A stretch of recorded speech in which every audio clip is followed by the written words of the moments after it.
Pilipinas now looking to serve without any more mistakes as Alyssa Valdez is on deck to serve. Lalo ng unforced errors as Valdez serves up an ace.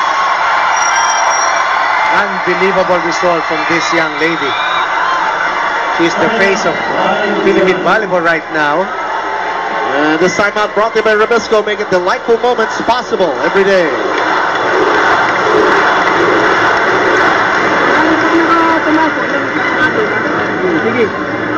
Number 5, huh? Ella, help defend, huh? Yeah, here. And here. Ella, here. You here. Hey, yung kaliwete dun, ha? Kaliwete, left hand, ha? Looking tip. Ha? Hulog. One, kaliwete. Atong! 1, 2, 3. Saluhin mo, ha? Big. Abigaya. And Valdez, back-to-back hits from the service line. Biggest lead for Team Pilipinas. Alyssa Valdez once again at the forefront. Para dito sa kampanya ng Pilipinas, main target ang libero dito ng Iran, 19-14.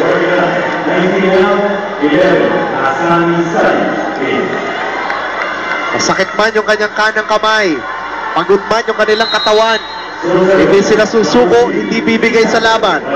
As Valdez serves it up again. And Valdez, third time the charm for the Phenom.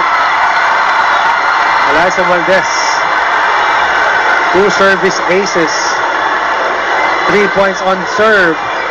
Pilipinas 20, Iran 14.